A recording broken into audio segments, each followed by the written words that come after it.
Okay, this is essentially just my airsoft gear. I'm not going to show you Sparkles or Endermans. but this is basically what the setup is. And there's a handle here so I can pull it along. It's got wheels. It's pretty nice. It was my buddy.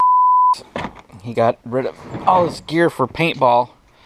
And I was using it for paintball originally, and now I'm using it for airsoft. So I like this because I can put stuff on the top of it. It doesn't fit in the bag. I'll show you that in a second.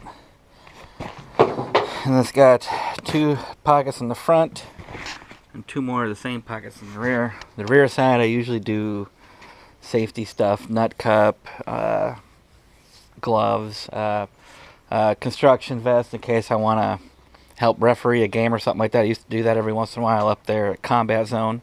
Gary, shout out to you. But now I don't. It's still closed, sadly. So, and then when you open it up, okay. So in that top part, it's a sling. It's actually Endermans. sling, but it's in my bag. I got a canteen pouch here, but because I have full face protection, I can't really drink anything out in the field, so that's kind of useless. I bought this. This would be good for holding grenades, because I do have a Cyclone grenade now, and it can hold a couple other various things. I might be able to use this even for shotgun shells for my pump action shotgun. This was a leg holster. I didn't like it being attached to my leg, so the wife and I changed it so that it just goes on your belt. It's adjustable. It holds a magazine in the front, so that's not bad. Doesn't match any of my camo though. And here I got my rubber knuckle gloves. It's good for protection.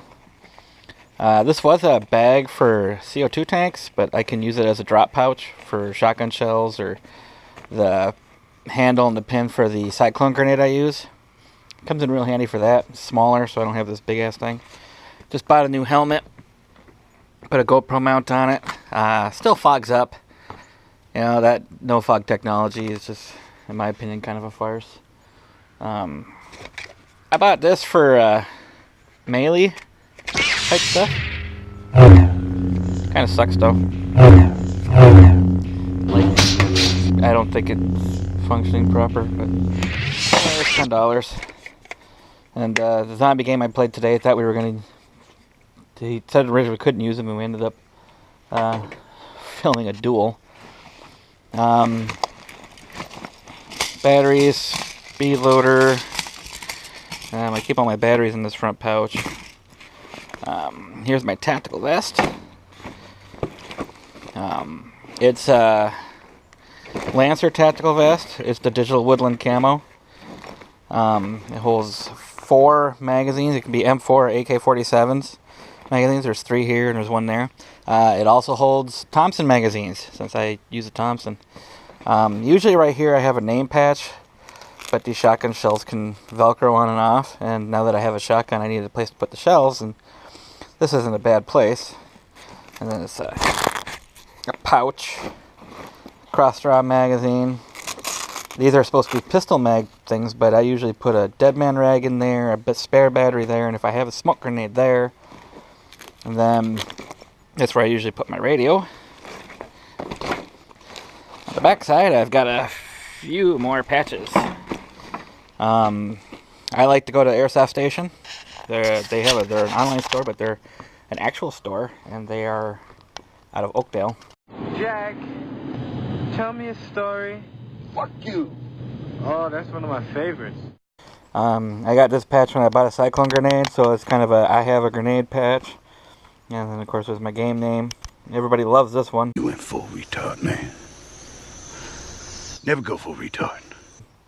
Never Go Full Retard from Tropic Thunder. I like this one from Spaceballs. All rise in the presence of Dark Helmet. Keep firing, assholes! And I bought this one for my zombie game. Zombie Apocalypse Response Team. Problem is I kept dying. I don't think I killed 1 zombie. All the other times they killed me. Did you see anything? No, sir. I didn't see you playing with your dolls again. Good! So, moving along here. I'll show you the small pistols. The pistols first. I have 2 pistols. I keep them in this extremely high quality case. This is a Smith & Wesson MP9 with a tactical light on it. It comes off pretty easy. This is a CO2 powered gun, and it is fantastic. One of these magazines I can shoot 75 rounds before I need to refill with CO2. So 2 magazines, that's all I figure I ever need on the field. I know some people carry like 6 magazines. You know, well, they like to use their pistols more than I do. And then here I got a 6-hour 226. This one's green gas. I bought this one first, thinking green gas was the way to go. It comes down to personal preference. I guess the main difference between the CO2 mag here and the green gas here is the CO2 can only hold 16 rounds. My green gas 6-hour can hold 24 rounds. So when I take the 226 out, I definitely have way more ammo. And then the speed loader that comes with the 226 is better. I'm having trouble using a speed loader putting these mags in, so I usually load the BBs one at a time when I'm off field. And then all in here I got spare tools and stuff like that in there, and all my extra patches, because I switch my patches out fairly often. And this is my Cyclone Gas Grenade. Oh, it sure would be nice if we had some grenades. Pretty good. I've used it a few times in the field, and it does get dinged up. You can see some scratches there. But, I mean, you know, you think you're throwing it 20, 30, 40 feet and you're hitting something hard. I would say definitely worth the money. I will admit, though, I'm having a small issue. It doesn't seem to be holding all the gas it's supposed to be holding, because it's green gas operated.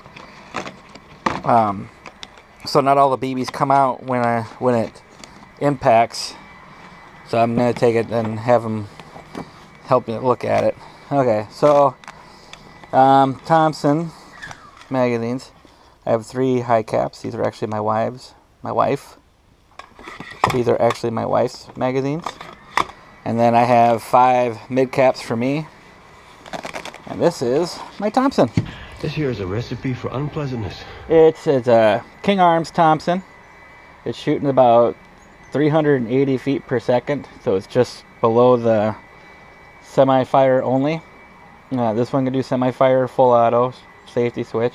This is a lot like a Thompson that they used in World War II. No touching guns. It's designed to be a 1x1 scale, except for it's got the orange tip, which is fine. I found that the orange tips out in the field don't make much difference. Some people might argue against it, but I don't think it does, because I've wandered through the woods a lot and never had an issue with somebody seeing the orange tip of my gun. At least they haven't told me to. I have 3 of these rubber tactical knives. At this point, it's going to be one for me, one for my wife, and one for my son. So we all have one for doing Trouble in Terrorist Town or whatever other games we would play. I like games where they allow you to do melee attacks and where knife throws count, because it just adds something to the game.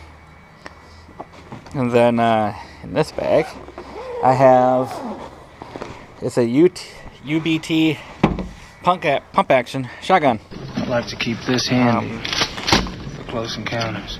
The high quality thing that comes with it isn't super high quality. The clamps that go on it are plastic, and they are very breakable. The one broke on me before I even started playing, so I just tied the thing into knots. And the good thing about this shotgun is they have them on both sides here, so it could be ambidextrous for those of you who are actually left-handed. It's got nice rubber grips here and here. Slide that bag and it's spring-loaded, so it pops right open. You throw a shell in there, cog it, and boom, you're ready to shoot. I just electrical taped the flashlight to it for this game that we played today. We played zombies. It's actually quite effective. And then the shells, which kind of saw before, are pretty neat. These are spring-loaded shells. They hold 30 rounds. So when you load it into the shotgun, and you put that in there and close it up and you action it, you can shoot 10 times. It shoots 3 BBs at a time. It's a tri-shot shotgun. And that makes, to me, it made a bit of a difference because I didn't have to be 100% accurate shooting at people that were hiding behind walls, or, you know, had just a little bit of them sticking out around the corner or something, like their arm or something. I liked it. So, yeah, this is a pretty good buy. So that's it for my airsoft gear. That's how I load out. I just use your standard woodland camo. Nothing special there other than the patches I put on the arms, and I have a lot of patches, so I do different patches each game. Well, not each game, but I do different patches. I switch it up from time to time. Alrighty, that's my loadout. Helmet! What's going on? Sanders, what's going on? It's Mega Maid. She's gone from suck to blow.